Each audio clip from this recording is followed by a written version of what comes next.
Okay. Hi, I'm Klein Denoto, or CJ. I am from Columbus, Ohio. I moved to Boquete almost 2 years ago. I went on Jackie's tour and was able to see a lot of this country, and I came here with my mother. It was her dream and her goal to retire here. And so growing up, she spent her summers in the Appalachian Mountains with her mother and her sister and her family. And when we came here to Boquete, instantly she fell in love. She was just like, oh wow, this is so much like Kentucky. And I looked around and rolled my eyes because I hated spending my summers in Kentucky and camping. I was like, oh, so much like Kentucky. And I knew this is where we were going to be. She fell in love instantly with everything here, and I knew I had no other choice. I'm an only child. My mother, this was her dream, and I knew she wouldn't do it on her own, so I came with her.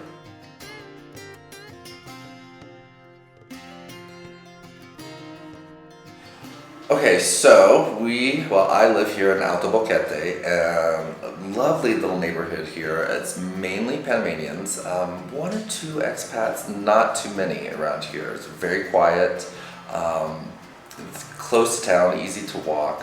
My mother and I were living in Bajo Boquete, right near the feria.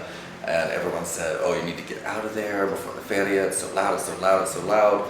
So we were looking at another apartment that was smaller and more expensive than this house. And George Chen, he owns a moving company, and he works with the company that relocated our belongings, everything here. And he was moving everything into a storage facility, and he told us that his father-in-law had a house that was coming up for rent if we wanted to come look at it. And so we came to check it out. It's a beautiful yard, 3 bedrooms, 2 bathroom, off the beaten path. I was able to have my business here. It's a lovely, lovely neighborhood, amazing weather.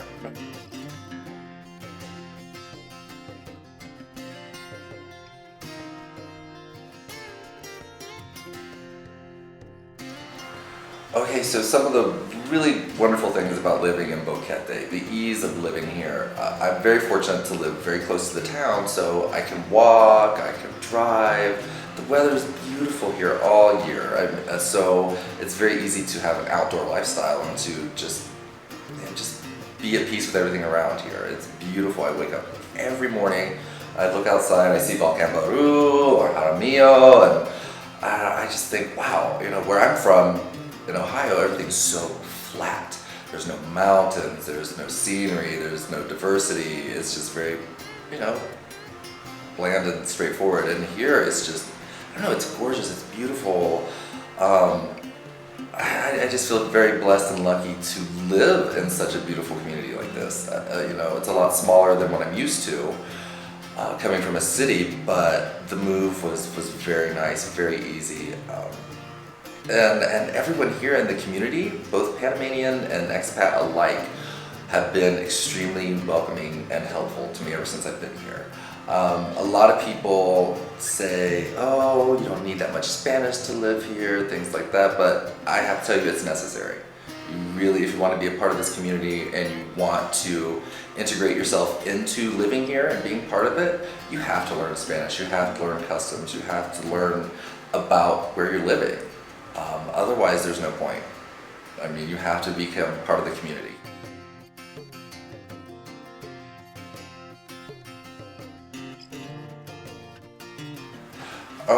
So my work permit to be here in Panama and to work, there are 2 types of residency, and I got the Friendly Nations, which allows me to work, and since I'm not of retirement age. So that's been a nice little process. Normally getting a work permit takes about 4 months, but this was an election year and a new president, and with that came a lot of extra time and waiting. I've been actually in the process of my work permit for almost a year now. Because the new president, they have to replace all the workers and train new people, so that took 5 months in addition to the regular 4 months. Which, is typical for Panama. A lot of people get upset and worried that, oh, this is taking forever, all this extra paperwork. But if you have a good attorney and you're patient, it's pretty easy. I didn't worry about it too much until I actually had to go get my photo ID. So my attorney did all the paperwork so I could go to David instead of going to Panama City a couple times and flying and spending all that extra money. So I go to David the other day to go get my actual photo ID taken. I get there. I took one of my friends that's Panamanian, so just in case I needed a translator. And turns out the only one person that does the photographs, she's not there. She had to leave the country on family emergency business. They don't know when she's going to be back, any of this. So they call her and got approval to go ahead and take my photo ID, but the machine didn't work. Which I guess is very typical around here. Nothing in the government works, I guess. So I have to go get additional photos, take them back to the Ministry of Labor, and then they have to send it away to Panama and get it done and wait for it to come back, and that should take about 2 months. But technically I am legal. I have my documents, my paperwork, all of that. I just don't have the actual photo ID. But with time and patience, it'll be here. But it's typical.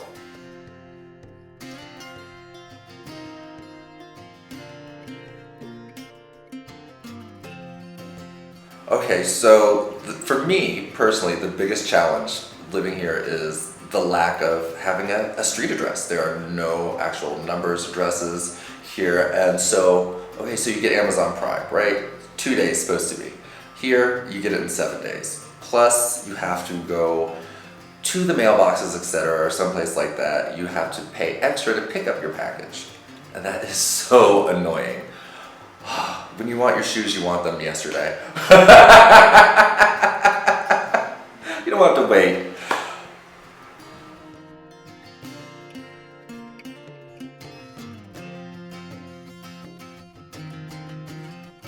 Okay, so another part of moving here, I have 3 horses, and I didn't know what I was going to do, how to get them here, anything like that, and Jackie provided me with a list of some places to contact, and I used a company called Lascar International, and they ship livestock and horses and animals constantly. So I have 3 horses, and 2 of them I rescued from slaughter. So I couldn't give them up. I couldn't leave them back in the States. They're my life. They're part of who I am. So I had to bring them here. And luckily, Boquete is a very big horse community here. Lots of horse people, amazing areas to ride, all kinds of things to do. But bringing them here is a challenge, and it's very expensive, but it is worth it in the long run. What I had to do for my guys is, I don't know how each state is, but I know here in Panama and in Ohio that my guys had to be in a 30-day isolation period before they were shipped to Panama. So what this company does, they get all the paperwork done for you. I didn't have to do anything except sign a couple things and pay the money. They handled all the arrangements, all the moving, everything like that. So my horses were trailered from Ohio to Miami, Florida. And then they stayed there for a day or 2. And then from Miami, they had to fly them over to Panama City, where in Panama they do a 7-day quarantine.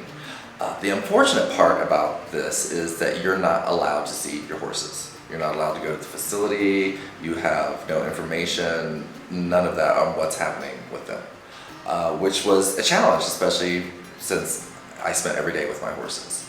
So after the 7-day quarantine, they were then trailered from Panama City to Boquete, to where I was having them live, and it's a great place.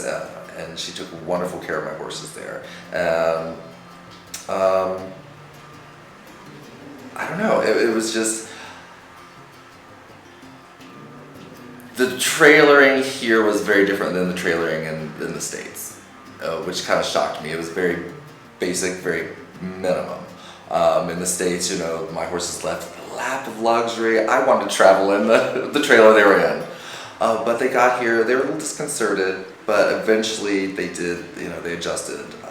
It's challenging when they're moving thousands and thousands of miles and they don't have you there to let them know everything's okay.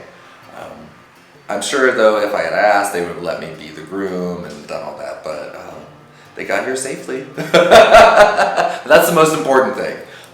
They were safe, they got here, and now they've got a great life.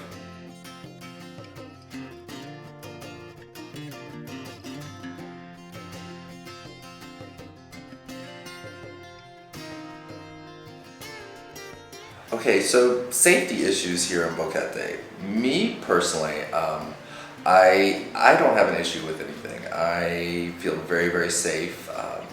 Lots of times if I can't sleep, having insomnia, I'll just get up and walk into town. And people here have asked me, don't you feel unsafe walking in town at like 3 o'clock in the morning? I'm like, no, not at all. This is a very safe community for me. When I first got here, I was a little bit concerned, being a gay man and wondering about the LGBTQI community here. But luckily, like I said before, when I moved here, everyone has been very welcoming. I stand out. I'm 6 foot tall, blonde hair, blue eyes, covered in tattoos. That is very different for this community, and it says a lot about the people here and the country that I've never had one single issue. And I like that. I feel very safe in my community and very safe in my town. And I think that's one of the great things about Boquete is people do watch out for each other here. There's next to no crime, which is amazing. You come from a place where there are murders happening and rape and crime every single day. You turn on the news and another person's been murdered or dead or incarcerated for something horrible, and in Boquete that just is a rarity, which I find so relieving. But yeah, just I think walking around here at night, doing whatever in this town is very easy, and I don't worry at all.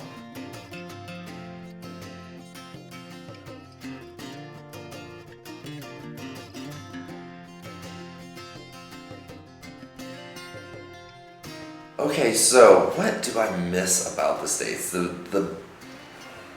Like physically, things like that, friends, family, I get to talk to them and video chat, and yeah, I miss my friends, but I still get to talk to them and see them. It's not the same as seeing them in person on a regular basis. I think the hardest thing for me being here is the lack of the LGBTQI community. And the openness of that here. I miss a good drag show. I miss being able to get in the car and, go to a gay bar and just hang out. And I miss going to the art gallery. That was another thing where I lived. I hop in the car, in 20 minutes I'm at a local gallery, an opening, some kind of cool event.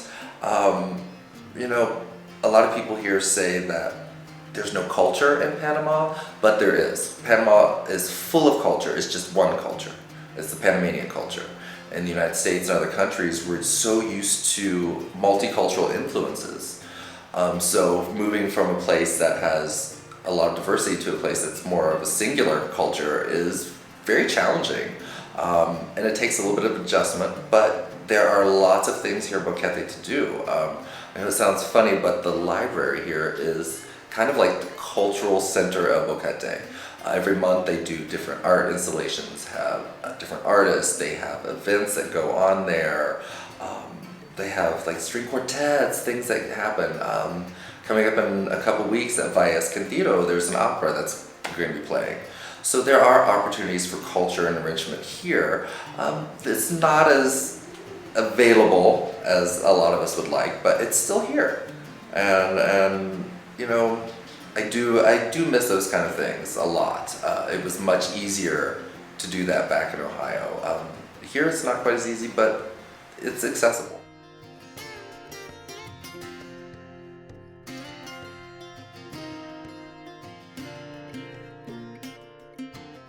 Okay, so my mother and I went on Jackie's tour about 3 years ago. And at the time, that was all that was available. And my mother's best friend, who was from Panama, she is the one who told us about Jackie and her tour. So, you know, a local person was telling us this is the best option. If you want to see all of Panama and get the most information, this is what you do. And Jackie provides pretty much all the information that you need. And if she doesn't have that information, she'll find it for you. And she's very good about everything. You know, she knows a lot of the people, she knows everything that's going on here. She's got her finger on the pulse of the town. So she is a wealth of information. And the tour actually is a very good idea if you want to get a good general idea and see as much of Panama as you want. You see everything from the good to the bad on the tour. And you know, advice for moving here, I am not a patient person. I have never gone with the flow. That kind of stuff just kind of freaks me out. I like things to be planned. I like organization. I like a time schedule. And if it doesn't go according to plan, I get a little out of control. But the best piece of advice is just be able to go with the flow here. A lot of times things just don't go as planned. You know, you think you're going to get something done at 10 a.m., but you're going to be lucky to be out by noon. So it's just, you know, just be calm and be open, and everything will happen. You know, it's an amazing country, an amazing place. It does take a little bit of adjusting, but anytime you move, there's an adjustment period. So just relax.